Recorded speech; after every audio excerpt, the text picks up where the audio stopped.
तयार झालेले आहेत, परंतु स्टॉल जर बघितला तर हे दोन पाईप कुठनं आणलेत मला कळत नाही.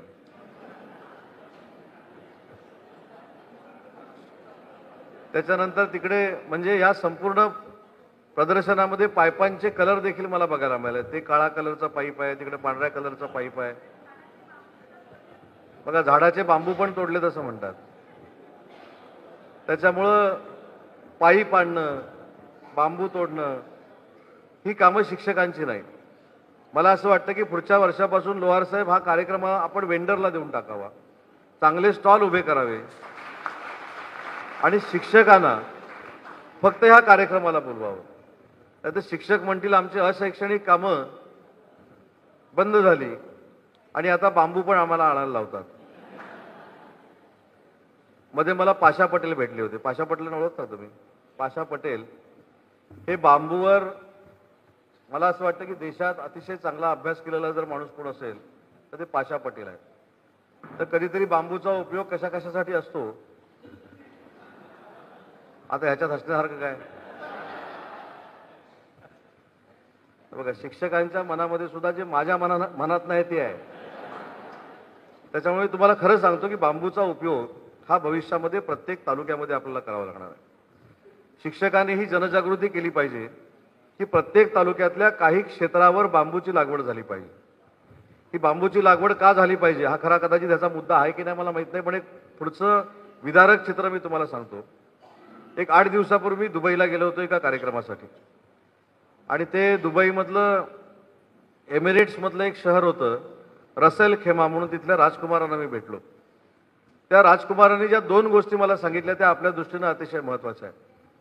त्यांनी मला काय सांगितलं तर आजपर्यंतच्या इतिहासामध्ये जगातलं सगळ्यात जास्त तापमान हे मागच्या वर्षी दुबईमध्ये होतं, 56 डिग्री सेल्सिअस. म्हणजे गाडीच्या बॉनेटवर आपण ऑमलेट देखील तयार करू शकतो, एवढं प्रचंड गरमी ही दुबईमध्ये होती. आणि त्याच वर्षी आजपर्यंतच्या UAEच्या इतिहासामधला सगळ्यात जास्त पाऊस दुबईमध्ये पडला आणि दुबई सगळं पाण्याखाली गेलं. याचं कारण काय, याचा अभ्यास देखील लोहार साहेब अशा कार्यशाळांमधून झाला पाहिजे. आज आपली ठीक आहे शिक्षण पद्धती जी काय आहे, धडा कुठचा असावा, धडा कुठचा असू नये, त्याच्यावरनं कदाचित वाद होत असतील. धड्यामधला अभ्यासक्रम कुठचा असावा याच्यावरनं कदाचित वाद असतील किंवा विविध मतमतांतर असतील. परंतु भविष्यातली ही नैसर्गिक सृष्टी टिकली पाहिजे, माणूस जगला पाहिजे, यासाठी देखील प्राथमिक शाळेतच शिक्षण आवश्यक आहे. आणि म्हणून मगाशी मी जे सांगितलं की स्टॉलला तुम्ही पाईप आणलेत, बांबू तोडून आणले, ते सगळं ठीक आहे, पण माझ्या रत्नागिरी जिल्ह्याचं शिक्षकांचं प्रेझेंटेशन जे आहे ते महाराष्ट्रातल्या शिक्षकांपेक्षा आगळं वेगळं आहे, ही दाखवण्याची संधी अशा या कार्यक्रमातून मिळत असते. आपल्याला आठवत असेल की 8-10 वर्षापूर्वी सगळ्या शिक्षक नेत्यांना माहीत असेल की तुम्हाला एक उपक्रम देण्यात आला होता की हगणदारी मुक्त गाव करण्याची संकल्पना महाराष्ट्र शासनानं आणली. आणि घरामध्ये शौचालय बांधलंय की नाही हे कोणी जाऊन बघायचं, तर शिक्षकांनी जाऊन बघायचं. जर बांधलं नसेल तर ते शौचालय कसं बांधावं याचं प्रशिक्षण त्या घरच्याला द्यायचं. आता शिक्षकांनी नक्की करायचं तरी काय, मुलांना शिकवायचं की शौचालय बांधत फिरायची, हा देखील यादव साहेब एक फार मोठा प्रश्न 8 ते 10 वर्षापूर्वी शिक्षकांच्या समोर उभा राहिला होता. मला असं वाटतं की आता हळूहळू अशैक्षणिक कामं ही कमी करण्याचा निर्णय हा सरकारनं घेतला आहे आणि ती अशैक्षणिक कामं आता कमी होत आहेत. परंतु हे देखील अशैक्षणिकच काम आहे. पाईप लावून स्टॉल करणं, बांबू लावून स्टॉल करणं हे देखील अशैक्षणिकच काम आहे. त्याच्यामुळे तुमचं अशैक्षणिक काम कमी करण्यासाठी मी सांगतोय की याच्यानंतर बांबू, पाईप, टेबलं आणायला शिक्षकांना लावू नका. त्याच्यासाठी जी काही यंत्रणा उभी करायची ती पालकमंत्री म्हणून मी तुम्हाला करून द्यायला तयार आहे. शिक्षकांनी शिक्षकांचं काम केलं पाहिजे, मुलांनी मुलांचं काम केलं पाहिजे शिकायचं. आणि जर शिक्षकांना आपण अशा पद्धतीची प्रदर्शन भरवत असताना त्या नाविन्यपूर्ण वस्तू देखील शिक्षकांनी बनवायच्या आणि स्टॉल देखील शिक्षकांनी बनवायचं, हे जर आपण त्यांच्यावर बर्डन टाकायला लागलो तर मला असं वाटतं की भविष्याच्या दृष्टीने योग्य राहणार नाही. दुसरं, लोहार साहेब मगाशी तुम्ही मला सांगत होता की नवभारत कार्यक्रमाच्या अंतर्गत मी काही निर्णय घेतले म्हणून टक्केवारी 80% आली. त्याचा अर्थ तोच ना. आता झाले ना मला पण 25 वर्ष राजकारणात.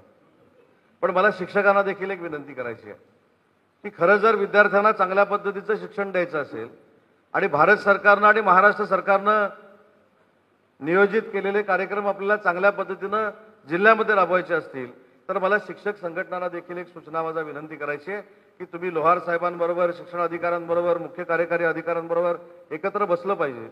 तुम्हाला त्रास होणार नाही अशा पद्धतीची यंत्रणा या संपूर्ण जिल्हा परिषदेमार्फत आपण सुरू केली पाहिजे. आणि आज मला जे लोहार सांगत होते की आम्ही 80% आलोय, पुढच्या वर्षी आपण 100% आलो पाहिजे, ही भूमिका देखील आपण सगळ्या शिक्षकांनी घेतली पाहिजे. आणि शिक्षकांच्या संघटनांना देखील मला विनंती करायची आहे की आपण देखील विद्यार्थ्यांच्या शिक्षणासाठी काहीतरी देणं लागतो, ही भावना डोळ्यासमोर ठेवून भविष्यामध्ये जिल्ह्यामध्ये आपण सगळ्यांनी काम करणं गरजेचं आहे. कारण ज्यावेळी शिक्षणाचा दर्जा रत्नागिरी जिल्ह्यातला मोठा आहे असं आपण मानतो, चांगला असा मानतो, आदर्श आहे असा मानतो, त्यावेळी शिक्षकांची जबाबदारी देखील वाढते की शासनानं दिलेले उपक्रम भले तुम्हाला त्रास होत असतील तर ते आपण कमी करू, पण ते त्रास कमी करून ते विद्यार्थ्यांपर्यंत पोहोचले पाहिजेत आणि त्याच्यातनं नवा आदर्श विद्यार्थी या रत्नागिरी जिल्ह्यामध्ये तयार झाला पाहिजे. ही देखील भूमिका भविष्याच्या वाटचालीमध्ये आपल्याला घ्यावी लागणार आहे. तुम्हालाच मनापासून धन्यवाद देतो की राज्यामध्ये पहिल्यांदा रत्नागिरी जिल्ह्याचा पालकमंत्री म्हणून आमचे मुख्य कार्यकारी अधिकारी असतील किंवा यादव साहेब असतील यांच्या संकल्पनेतनं आपण टॅलेंट सर्च केला. ज्यांची परिस्थिती इंग्रजी माध्यमांच्या शाळांमध्ये शिकायची नाही अशा विद्यार्थ्यांना सायन्स किती येतं याच्यावर आपण परीक्षा घेतल्या आणि त्याच्यातनं वशिला न लावता, यादव साहेब तुम्ही कधीतरी पत्रकार परिषद घेऊन सांगितलं पाहिजे की 3 वर्षामध्ये पहिल्या वर्षी आपण 20 लोक अमेरिकेला पाठवली मुलं, दुसऱ्या वर्षी आपण 20 मुलं अमेरिकेला पाठवली, तिसऱ्या वर्षी आता आपण जास्त अमेरिकेला पाठवतोय, किमान 100 मुलं आपण इस्रोला पाठवली. एका मुलाला तरी नियम सोडून तुम्ही अमेरिकेला किंवा इस्रोला पाठवा असं पालकमंत्र्याचा तुम्हाला कधी फोन आला का? नाही, खरं सांगा.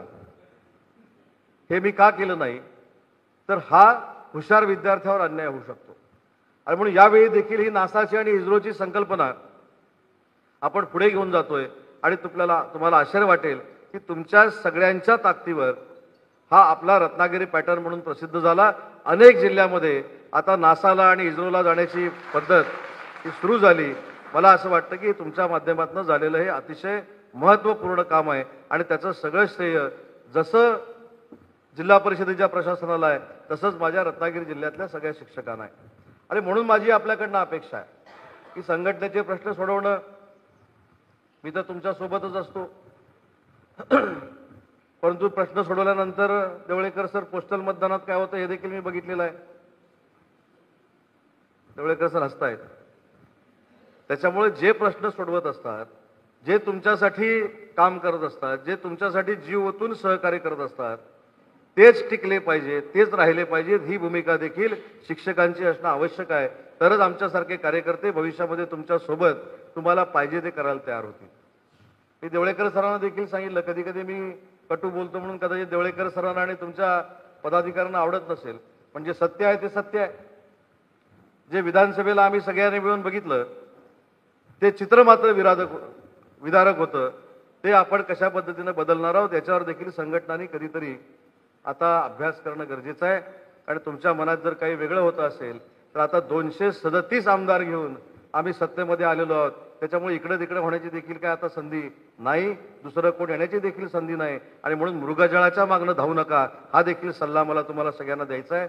जे काय झालं ते झालं, परंतु शिक्षकांच्या मागं आम्ही ज्यावेळी ठामपणानं उभं राहतो तो एखादा कुठला तरी विषय घ्यायचा, नवी पेन्शन योजना, जुनी पेन्शन योजना, त्याच्यासाठी सरकारनं काय केलंय याचा कधी विचार करायचा नाही, परंतु राज्यामध्ये त्याचं रान उठवायचं आणि सरकार आम्ही बदलू शकतो अशा आविर्भावामध्ये महाराष्ट्रामध्ये काम करायचं, हे देखील योग्य नाही.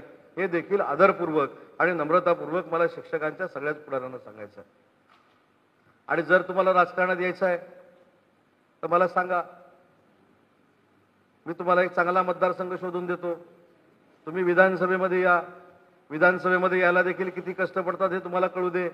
नाक्यावर बसून दिल्लीपर्यंत चर्चा करणं फार सोपं आहे, गाडीमध्ये बसून दिल्लीपर्यंत चर्चा करणं फार सोपं आहे, पण आमदार व्हायला देखील अली मियां काजी साहेब किती कष्ट घ्यायला लागतात हे देखील प्रत्येकाला कळलं पाहिजे. मी परवाच कुठेतरी सांगितलं, कोकणामध्ये सगळ्यात जास्त नाके आहेत, त्याला आपण तिठा म्हणतो, चौक म्हणतो.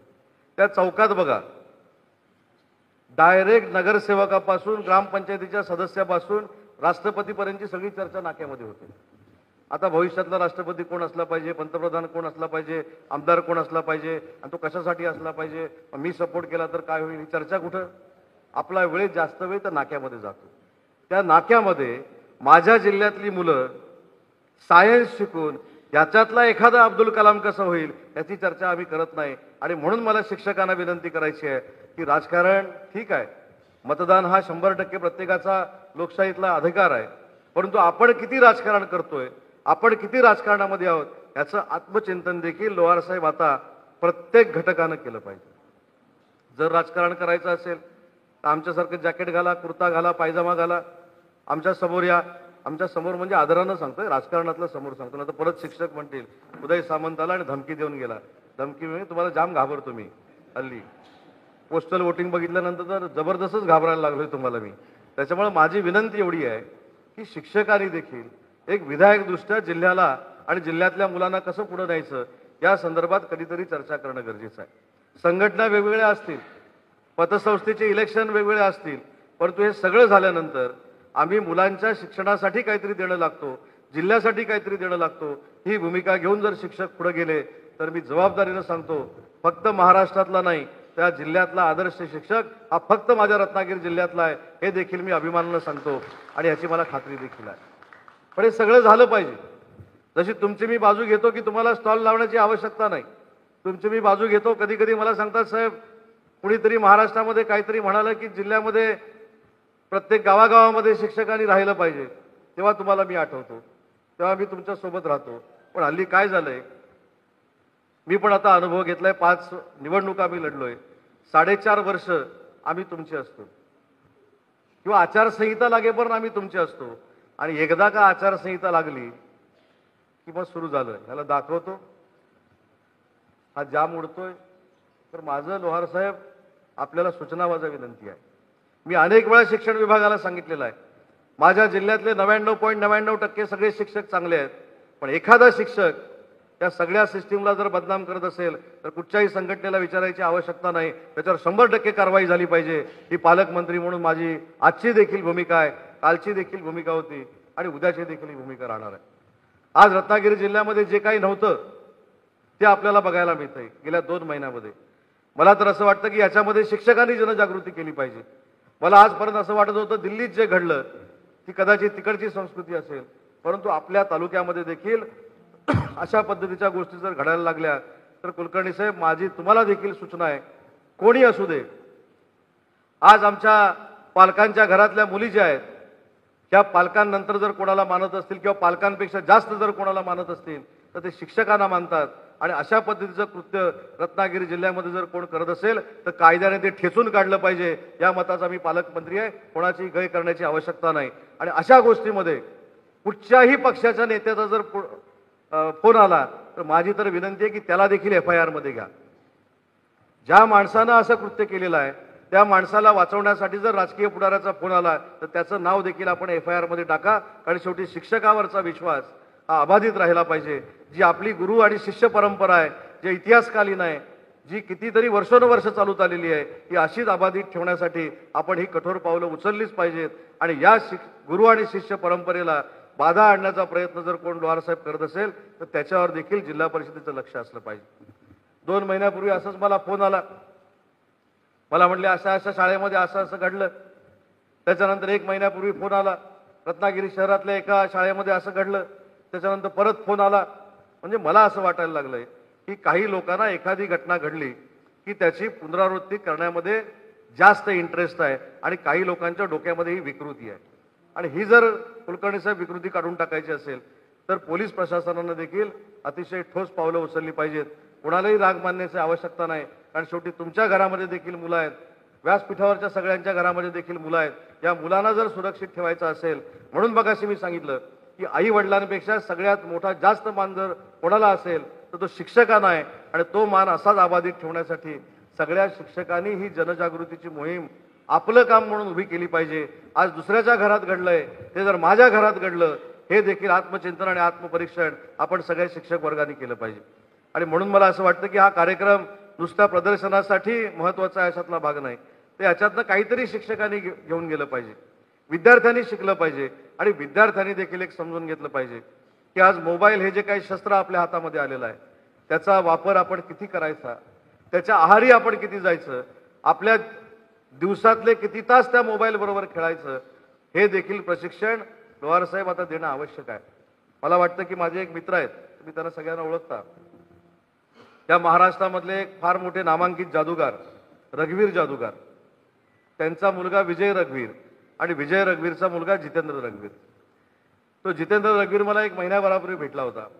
त्यांनी मला सांगितलं, हे बाकी सगळं ठीक आहे, मला फक्त प्रत्येक जिल्ह्यामध्ये घेऊन जा आणि माझ्या समोर 500 विद्यार्थी मोबाईल घेऊन बसवा. मी माझ्या प्रवचनातनं असेल, माझ्या मार्गदर्शनातनं असेल, त्या 500 पैकी 5 मुलांचा जरी मोबाईल सोडवू शकलो, त्यांना परावृत्त मोबाईलपासून करू शकलो, तर माझ्या आयुष्याचं सार्थक होईल, असे सांगणारी लोक आता महाराष्ट्रात निर्माण व्हायला लागलेली आहेत. याचा अर्थ मोबाईल चांगला आहे की वाईट आहे याचा देखील अभ्यास हा आता शालेय जीवनामध्येच मुलांपर्यंत पोहोचला पाहिजे. काल परवाचं एक उदाहरण मी सांगतो की 8वी 9वीतली एक मुलगी एका क्लासमध्ये गेलेली असताना तिला काहीतरी मार्क्स कमी पडले. मार्क्स कमी पडल्यानंतर पालकांच्या लक्षामध्ये आलं की शाळेत जाताना देखील ती मोबाईल घेऊन जायची, येताना देखील मोबाईल घेऊन जायची. आणि म्हणून त्या बॅचचाच सर्वे करण्यात आला एका जिल्ह्यातला. कुलकर्णी साहेब, तुम्हाला आश्चर्य वाटेल की ज्यावेळी पूर्ण त्या वर्गाचा सर्वे करण्यात आला त्यावेळी 90% मुलं ही घरातनं बाहेर जाताना मोबाईल घेऊन जात होती आणि परत घरात येताना मोबाईल घेऊन येत होती. हे कशाचंच होतं काय? आणि म्हणून मला असं वाटतं की प्राथमिक शिक्षणातच मोबाईल आवश्यक आहे की नाही हे देखील आपल्याला कळलं पाहिजे. एक 7-8 दिवसापूर्वी की 10-15 दिवसापूर्वी माझा एक कार्यक्रम डॉक्टर बाबासाहेब आंबेडकर मराठवाडा विद्यापीठामध्ये संभाजीनगरला होता. मी तिथे गेल्यानंतर एक प्रश्न विचारला. त्यांनी फार मोठा मराठी भाषेला अभिजात भाषेचा दर्जा मिळाला म्हणून तिथे कार्यक्रम ठेवला होता. पण मी तिथे एक प्रश्न विचारला विद्यार्थ्यांना की ज्यांच्या नावानं हे विद्यापीठ आहे, ज्यांच्या नावाने हे विद्यापीठ आहे, ज्यांच्या नावानं ही घटना लिहिली गेली, ज्यांच्या नावाला अख्खा भारत देश नतमस्तक होतो, त्यांचं चरित्र तुम्ही वाचलंय का? समोरनं उत्तर नाही असं आलं.